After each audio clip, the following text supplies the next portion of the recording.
사랑은 나이와 상관없는 걸까요? 이 질문이 오늘 아침 마을 시장 입구에서 시작된 모든 이야기의 씨앗이었다. 강원도 평창의 한 작은 마을. 봄이 완연해진 4월의 아침, 마을의 골목골목에는 벚꽃이 흐드러지게 피어 있었고 바람은 유난히도 부드럽게 불어왔다. 이른 새벽, 민재는 조용히 집을 나서 장바구니를 챙겨들고 근처 시장으로 향했다. 항상 그랬듯이 가족들의 아침 식사를 준비하기 위해서였다. 시장으로 향하는 골목길은 아직 사람들로 북적이지 않았고 이른 운동을 나온 몇몇 노인들만이 천천히 거닐고 있었다. 오늘은 콩나물국에 두부전이나 해볼까? 민재는 머릿속으로 식단을 그리며 걷다가 갑자기 뒤에서 반가운 듯 다가오는 목소리에 고개를 돌렸다. 민재야, 잠깐만, 얘 좀 보자. 소문 많은 동네의 대표적인 입담꾼. 옆집 이씨 아주머니다. 민재는 당황스러웠지만 예의 바르게 멈춰섰다. 아, 이모. 무슨 일이세요? 이씨 아주머니는 목소리를 낮추고 민재의 팔을 끌어당겼다. 눈빛은 어딘가 흥분에 차 있었다. 너희 어머니 말이야. 요즘 조 회장님이랑 자주 다니더라. 시장에서도 경로당에서도 둘이 붙어 다닌다며 민재의 얼굴이 순간 굳어졌다. 에? 어머니가요? 조 회장님이란겨. 그 이름 조항일 회장. 마을 이장 출신으로 몇 해 전 아내를 먼저 보내고 홀로 살아가는 노인. 자상하고 말도 잘 통하는 분이지만 그게 어머니와 관련된 소문으로 들려오자 민재는 한순간 어이가 없었다. 이모, 그거 오해신 것 같아요. 어머니는 그런 분 아니에요. 그냥 경로당 모임에서 우연히 마주치는 거겠죠? 하지만 이씨 아주머니는 단호했다. 아니야, 내가 봤어. 둘이서 손잡고 걷고 웃고 딱 봐도 연애하는 사이더라니까. 너희 어머니 요즘 얼굴에 생기가 돈다던데 그 이유가 그 양반 때문이었구먼. 민재는 억지로 웃으며 말을 돌렸다. 이모, 그냥 소문일 뿐이에요. 괜히 입방에 어머니 오르내리는 거 싫어요. 이만 갈게요. 그렇게 자리를 떠났지만 민재의 마음은 심란하기 그지없었다. 집으로 돌아가는 내내 어머니의 얼굴이 떠올랐다. 남편을 잃은 뒤 20년은 넘게 혼자 조용히 살아온 강인숙, 딸에겐 항상 엄하고 반듯한 어머니. 그런 분이 연애라니? 그것도 나이 이르네. 그날 저녁, 민재는 도저히 마음을 다잡을 순 없어 곧장 어머니 집으로 향했다. 평소보다 굳은 얼굴로 대문을 열자 강인숙은 놀란 표정으로 딸을 맞았다. 어머, 민재야. 무슨 일로 이 늦은 시간에? 민재는 잠시 뜸을 들이다가 단도직입적으로 물었다. 엄마, 조 회장님이랑 요즘 자주 만나세요? 강인숙은 순간 멈칫했다. 그냥 가끔 경로당에서 뵙고 인사 정도지. 왜? 민재의 눈빛이 매서워졌다. 소문 다 들었어요. 둘이 연애한다고들 해요. 엄마, 그런 소문 듣고도 아무렇지 않으세요. 어머니는 조용히 미소 지었다. 민재야, 나도 사람인데 말벗이 필요할 때가 있단다. 엄마, 나이 생각 좀 하세요. 아버지 돌아가신 지 얼마나 됐는데. 민재는 목소리를 높였다. 그렇다고 내가 평생 혼자 살아야 하니? 사람들 시선보다 중요한 건 내가 지금 어떤 마음으로 살아가느냐야. 강인숙의 눈빛은 흔들리지 않았다. 하지만 민재는 받아들이기 어려웠다. 엄마가 그러니까. 사람들이 웃어요. 저보고도 엄마 닮아 말년이 걱정된다고요? 제 체면은 생각 안 해요, 여보? 그 말에 강인숙의 얼굴이 굳어졌다. 너무하구나. 민재야? 그 순간 집안은 정적에 휩싸였고 민재는 말없이 자리에서 일어나 집을 나섰다. 현관문이 닫히는 소리만이 두 사람 사이의 거리감을 웅변처럼 드러냈다. 며칠이 지났다. 민재는 여전히 마음이 복잡했다. 어머니가 누군가와 다시 가까워지는 게 왜 이렇게 불편할까? 아버지를 잃고 난 뒤 오랫동안 홀로 지내신 어머니. 혼자라는 것이 더는 이상하지 않을 만큼 익숙했던 시간. 그런데 이제 와서도 누군가와 친해진다는 사실이 마치 어릴 적 알던 풍경이 무너지는 느낌이었다. 한편 강인숙은 딸과의 언쟁 이후 이전보다 한층 조용해졌다. 예전 같았으면 매주 한두 번은 경로당에 나가고 이웃들과 함께 텃밭에서 채소를 따고 자주 조 회장과 문자를 주고받았겠지만 지금은 휴대폰도 잘 보지 않았다. 마음이 움츠러든 탓이다. 그러나 그날이 그녀를 바꿨다. 모든 시작은 몇 달 전의 어느 날 그날은 오랜 친구의 딸 결혼식이 있었다. 평소에 사람 많은 자리는 꺼리는 그녀였지만 예정 때문에 참석했다. 결혼식은 마을회관에서 조촐하게 열렸다. 강인숙은 홀로 구석자리에 앉아 있었고 주변의 소란스러움 속에서도 조용히 시간을 보내려 했다. 그때 어디선가 들려온 낮고 정겨운 목소리. 혹시 인숙 씨 아니세요? 그녀가 고개를 돌리자 반가운 얼굴이 눈앞에 있었다. 세상에, 항일 씨. 조항일, 대학 시절 함께 문학 동아리에서 활동하던 친구. 어릴 적엔 함께 시를 읽고 책을 토론하며 누군가의 글에 감동받던 소년과 소녀였다. 머리는 이미 백발이 성성했지만 눈빛은 여전히 따뜻했다. 두 사람은 마치 시계를 거꾸로 돌린 듯 대화에 푹 빠졌다. 동아리방, 야간 자율학습, 졸업여행, 묻어두었던 기억이 주마등처럼 흘러나왔다.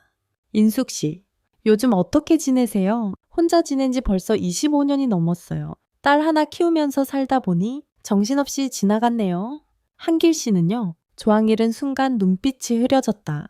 아내는 10년 전에 암으로 떠났어요. 그 이후론 아들하고 같이 지냈는데 이제는 각자 바쁘죠? 그 순간 강인숙의 가슴 어딘가가 저릿하게 아려왔다. 혼자가 된다는 것. 잊고 있던 그 외로움이 그에게도 있었구나. 결혼식이 끝나고 돌아가는 길. 조항일은 조심스레 물었다. 혹시 카카오톡 하세요? 예. 가끔 연락하고 지내면 좋을 것 같아서요. 그녀는 가볍게 웃으며 번호를 건넸다. 그날 저녁, 오늘 정말 반가웠어요. 마치 예전으로 돌아간 것 같아 기분이 참 좋네요. 조항일의 첫 메시지가 도착했다. 그리고 그것이 시작이었다. 서로의 일상을 묻고, 날씨 이야기를 하고, 건강을 걱정하고, 책 추천을 나누는 소소한 대화가 하루의 위안이 되었다. 며칠 뒤, 경로당에서 진행된 노인 건강 세미나. 평소엔 잘 참석하지 않던 강인숙이 참석한 건 오랜만에 외출 때문이 아니라 조항길이 참석한다는 말을 들었기 때문이었다. 그곳에서 두 사람은 마치 오랜 부부처럼 자연스럽게 함께 앉았다. 함께 들은 강연 후 텃밭에 대해 이야기 나누며 마당을 천천히 걸었다. 다른 노인들이 장난스레 말한다. 두 분 진짜 잘 어울리셔. 언제 떡 돌리실 거예요? 한길 아저씨. 조심하세요. 인숙 씨한테 홀딱 빠지신 듯해요. 그저 웃어 넘겼지만 강인숙의 뺨은 살짝 붉어졌다. 참 붉어졌다. 그날 이후 그녀는 매일 아침이 기다려졌다. 그리고 조용히 핸드폰을 켜며 누군가의 안부가 기다려지는 기분이 얼마나 오랜만인지 깨달았다. 그 따뜻함을 딸 민재가 아직 받아들이지 못할 뿐이다. 할 뿐이다. 어쩌면 시간이 조금 더 필요할지 모른다. 며칠 뒤 민재는 퇴근길에 남편 세준과 저녁 식사를 하며 조심스레 어머니 이야기를 꺼냈다. 요즘 엄마가 자주 조 회장님이랑 연락하시는 것 같아. 그녀의 말에 세준은 밥을 한 입 삼키고 고개를 끄덕였다. 나도 들었어. 동네 어르신들도 말하더라. 뭐 이상하진 않던데. 민재는 눈을 부릅떴다. 이상하지 않다고. 엄마가 그 나이에 연애를 한다는 게 이상하지 않다고 그래? 세준은 잠시 생각하다가 말했다. 나는 괜찮은데 우리 엄마 아빠만 봐도 나이 들어서도 서로 챙기고 의지하잖아. 어르신들도 외롭지 않게 사는 게 중요하지. 꼭 젊은 사람만 사랑할 수 있는 것도 아니고 하지만 체면이라는 것도 있잖아.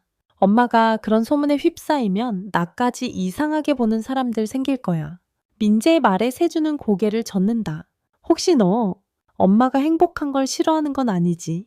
그게 아니라 그냥 익숙하지 않아. 민재는 수저를 내려놓고 조용히 고개를 숙였다. 그녀는 혼란스러웠다.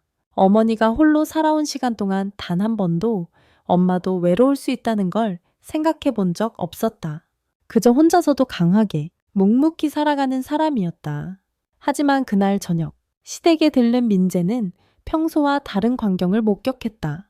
세준의 아버지, 즉 시아버지가 병간호 중인 아내에게 조심스레 죽을 떠먹이고 있었던 것이다. 어눌한 손놀림에도 최선을 다해 한 숟가락 떠먹이며 부드럽게 말했다. 이거 좀 싱겁지. 다음엔 간 좀 더 해서 끓일게. 병든 아내는 고개를 살짝 끄덕이며 미소 지었다. 민재는 그 장면을 멍하니 바라보다가 조용히 부엌으로 돌아갔다. 눈가가 촉촉해졌다. 엄마는 언제 저런 따뜻한 보살핌을 받았지? 그 순간 마음 한쪽에 작은 균열이 생겼다. 그동안 무의식적으로 어머니를 외로움 속에 가두어 두고 있었던 자신을 깨달은 것이다. 다음 날 그녀는 오랜만에 어머니 집을 찾았다. 초인종을 누르자 강인숙이 문을 열며 깜짝 놀란 얼굴로 말했다. 어머, 민재야, 무슨 일 있니? 민재는 머뭇거리다 작은 상자를 내밀었다. 시장에 가다가 엄마가 좋아하시는 단팥빵 있어서 샀어. 거실에 앉아 둘 사이엔 잠시 정적이 흘렀다. 그러다 민재가 조심스레 말을 꺼냈다. 엄마, 내가 예민하게 굴었던 것 같아. 미안해. 강인숙은 놀라서 딸을 바라봤다. 며칠 전 시댁에 갔는데 시아버지가 아픈 시어머니 챙기시는 걸 봤어. 그때 생각났어. 엄마는 늘 혼자였는데 난 왜 그걸 당연하게 여겼을까 싶었어. 강인숙의 눈가가 젖어들었다. 조용히 딸의 손을 잡았다. 네가 이렇게 말해줘서 고맙구나. 엄마는 그저 누군가와 얘기 나누고 싶었을 뿐이야. 손 잡아주는 사람이 하나쯤 있었으면 좋겠다는 소박한 바람이었단다. 민재는 조용히 고개를 끄덕였다. 엄마가 행복하면 나도 괜찮아. 정말이야. 그날 밤 강인숙은 평소보다 깊고 편안한 잠에 들 수 있었다. 민재 역시 마음 한켠이 가벼워졌다. 하지만 이 따뜻한 변화는 오래가지 못했다. 조만간 예상치 못한 방향에서 또 다른 갈등이 찾아오게 되는데 그날 이후 민재는 마음을 조금 열었지만 세상은 그녀만큼 쉽게 바뀌지 않았다. 주말 어느 날 남편 세준의 집안 어른인 큰숙모 김씨가 전화해왔다. 민자애야, 너희 어머니 말이야. 그분이랑 아직도 어울려 다니신다며? 목소리는 벌써부터 시비가 섞여 있었다. 민재는 잠시 숨을 고르고 대답했다. 네. 엄마 요즘 조 회장님이랑 자주 연락하세요. 친구처럼요.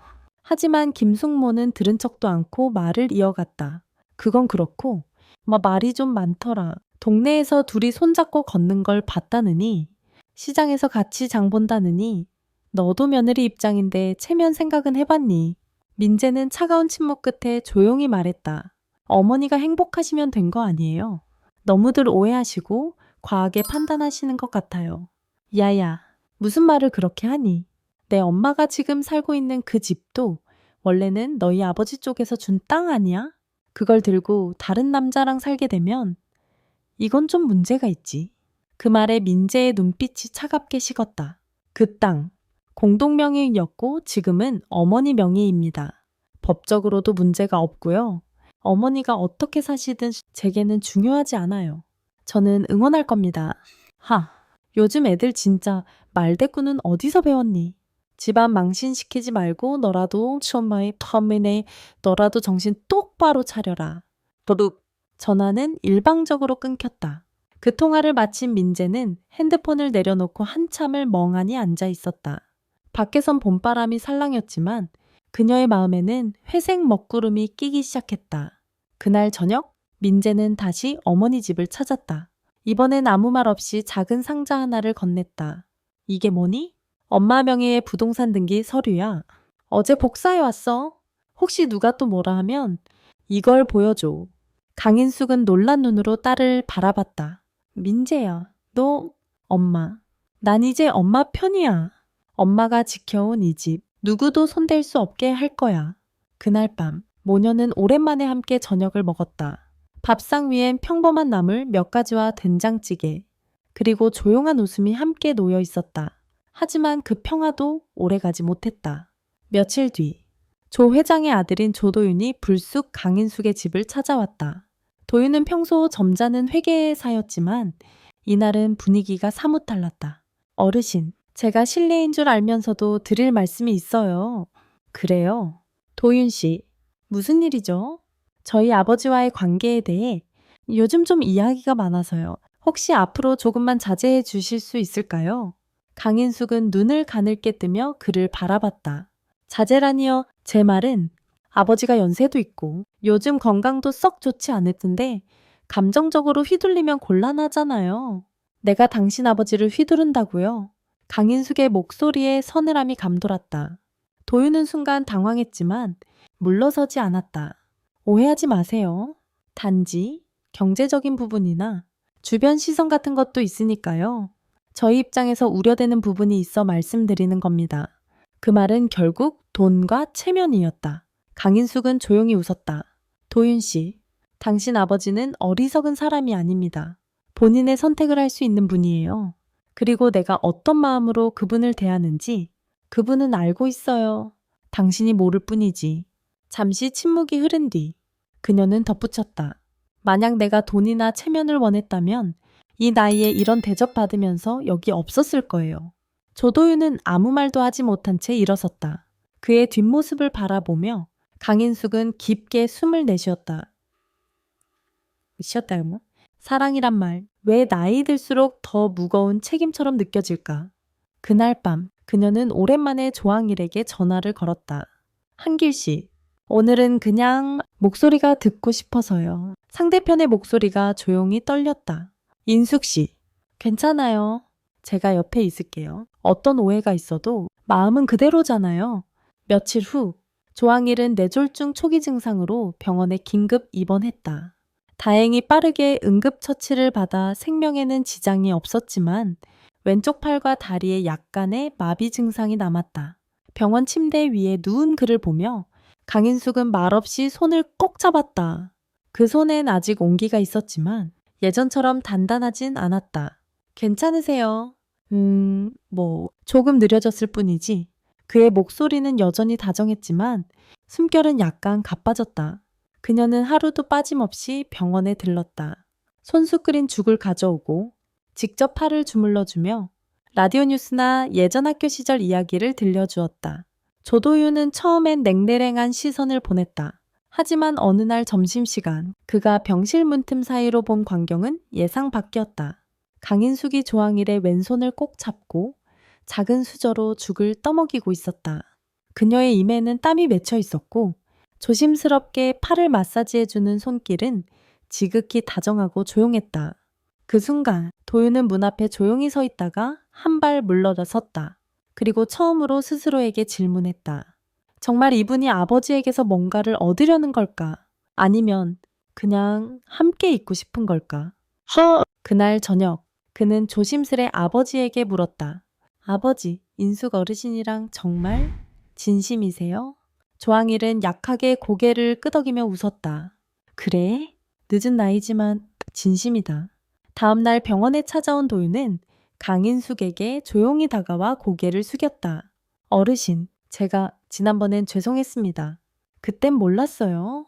강인숙은 놀란 눈으로 그를 바라보다가 조용히 미소 지었다. 아니에요. 누구든 걱정할 수 있죠. 저라도 그랬을 거예요. 짧은 대화였지만 그 사이에는 무언가 따뜻한 것이 오고 갔다. 도윤은 자리에서 일어나기 전 한마디를 더 남겼다. 혹시 아버지가 원하신다면 함께 사시는 것도 전 찬성입니다. 강인숙은 그 말에 잠시 말을 잃었다. 가슴 어딘가 깊은 곳이 따뜻하게 울컥했다. 며칠 후 조항일은 퇴원했고 그날따라 햇살은 유난히도 따사로웠다. 조용한 동네 골목길에서 휠체어를 미는 강인숙과 천천히 걸음을 옮기는 그를 보며 이웃들은 미소 지었다. 두 분, 오늘은 정말 봄 같네요. 누군가 지나가며 말했고 조항길은 웃으며 대답했다. 그렇죠. 올해 봄은 좀 특별한 봄 같아요.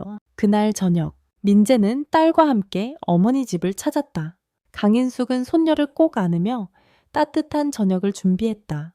그 식탁엔 예전처럼 조용한 침묵이 없었다. 대신 웃음과 다정한 말들이 오갔다. 식사 후, 민재는 어머니와 함께 마당에 나섰다. 은은한 조명 아래 꽃피는 목련나무 아래서 그녀는 조용히 말했다. 엄마, 나 이제 진짜 괜찮아. 강인숙은 딸을 바라보았다. 정말 민재는 고개를 끄덕였다. 엄마가 웃는 게 나도 좋아. 조 회장님이랑 오래오래 함께해.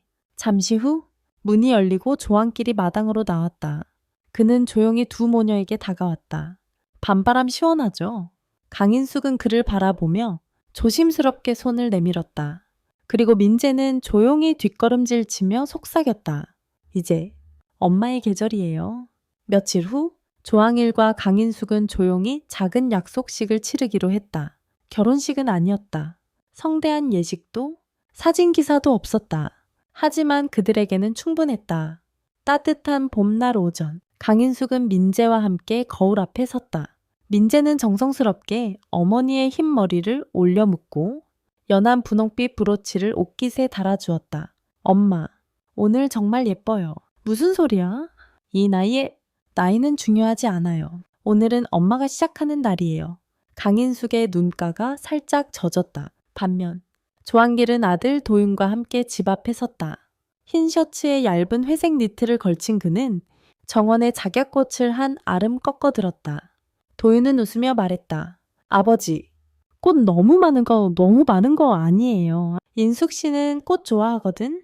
짧은 대답에 도윤은 고개를 끄덕였다. 잘 어울려요. 정말요. 이윽고 조한길은 강인숙의 집 앞에 도착했다. 민재가 현관문을 열고 그를 맞이했다. 어서 오세요. 오늘은 제가 신부 측이에요. 그 말에 모두가 웃었다. 작은 응접실에는 가족들과 가까운 지인 몇 명만 모였다. 식탁엔 간단한 반찬들과 수육 한 접시, 그리고 마당에서 직접 딴 봄나물이 놓였다. 민재는 막걸리 대신 따뜻한 국화차를 따라 어머니에게 건넸다. 엄마, 행복하세요.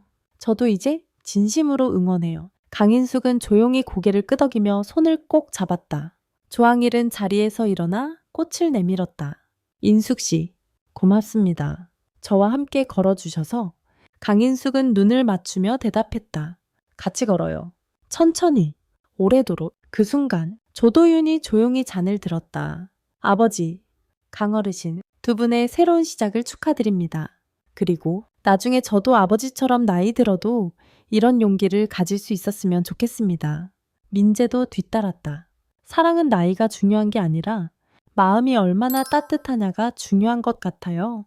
그날 저녁, 모든 사람들은 어쩐지 마음이 가벼웠다. 늦은 봄의 햇살처럼 무겁지도 가볍지도 않은 딱 좋은 따뜻함이 마당을 감쌌다.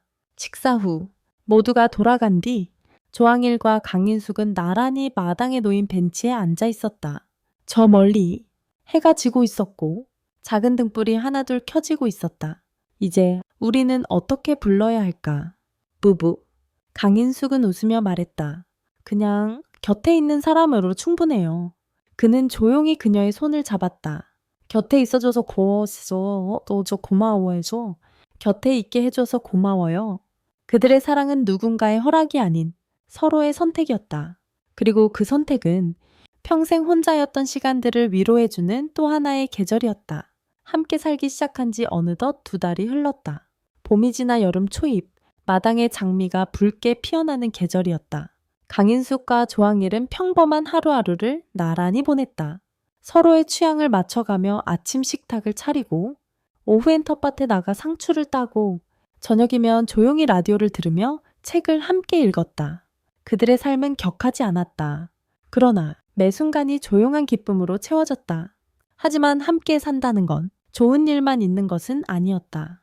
어느 날 저녁, 조한길은 저녁 산책 도중 발을 헛디뎌 넘어졌다. 크게 다친 건 아니었지만 무릎이 붓고 며칠을 거동하기 힘들었다. 괜찮으세요? 병원에 가보셔야 할 것 같아요. 강인숙은 이마에 땀이 맺힌 채 그의 다리를 조심스레 살폈다. 아니야, 괜찮아. 그냥 쉬면 낫겠지. 그는 웃으며 말했지만 눈가는 고통으로 조금 떨리고 있었다. 그날 밤 강인숙은 조용히 부엌으로 향했다. 직접 생강차를 끓이고 무릎에 찜질을 할 물수건을 준비했다. 그의 방에 들어서자 조한길은 놀란 듯 그녀를 바라봤다. 이 시간에 뭐 하러 또... 이 나이에 사랑이 뭐 별건가요? 아프면 챙겨주는 거죠. 그녀는 말없이 그의 무릎에 수건을 덮었다. 고맙습니다. 그가 속삭이듯 말했다. 같이 산다는 건 그냥 매일 서로를 돌보는 일이에요. 그녀의 말은 가볍지만 진심이었다. 며칠 뒤 조항일은 서서히 회복되었고 두 사람은 다시 천천히 마당을 걷기 시작했다. 발걸음은 조심스러웠지만 손을 맞잡은 그 감각은 단단했다. 그 무렵 민재는 다시 어머니 집을 자주 찾기 시작했다. 딸 나영이를 데리고 와서 함께 점심을 먹고 마당에서 뛰노는 아이를 보며 미소 지었다. 외할아버지 빨리 나으셔서 나랑 숨바꼭질 또 해요. 조한길은 웃으며 고개를 끄덕였다. 그럼 약속이지. 민재는 어머니를 부엌으로 불렀다. 엄마, 여기서 사시는 거 정말 괜찮아요. 매일이 덜 외롭고 덜 무서워. 누가 밥 먹었냐고 물어봐주는 사람이 있다는 게 이렇게 따뜻한 일인지 처음 알았어. 민재는 조용히 엄마의 손을 잡았다. 그 손은 여전히 마르고 거칠었지만 이제는 덜 떨리고 있었다. 며칠 뒤, 조한길은 작은 편지를 한 장 남겼다. 아침 햇살이 부엌 창을 비출 때 강인숙은 그 편지를 발견했다. 인숙 씨, 이제는 매일이 조금 덜 두렵습니다. 당신이 옆에 있기 때문입니다. 우리의 늦은 봄이 길게 이어지길 바랍니다. 사랑합니다. 한길. 그녀는 웃으며 편지를 가슴에 안았다. 창밖에는 아이들의 웃음소리가 들려왔고 장독대 위엔 햇살이 고요히 내려앉아 있었다. 늦은 봄. 그 계절은 끝났지만 두 사람의 이야기는 계속되고 있었다. 그날 저녁 해는 천천히 지고 있었다.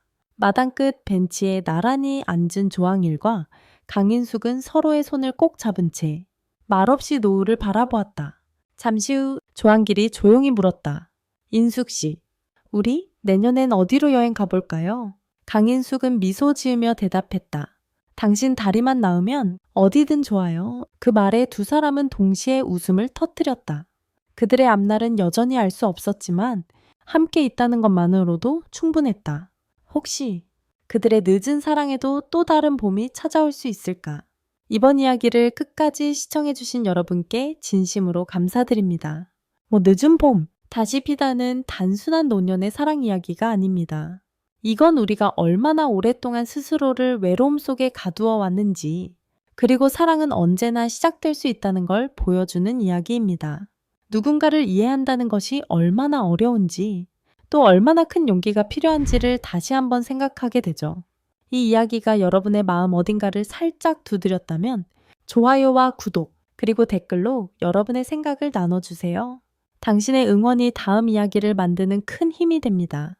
혹시 그 다음 이야기 궁금하지 않으신가요? 두 사람에게 어떤 계절이 또 찾아올지, 민재와 세준의 관계는 어떻게 변화할지, 그리고 다시 찾아온 누군가의 그림자는 2부, 다시 피는 꽃. 그 후의 계절. 궁금하시다면 지금 바로 좋아요와 구독, 그리고 알림 설정까지 꼭 부탁드려요. 감사합니다. 다음 이야기에서 다시 만나요.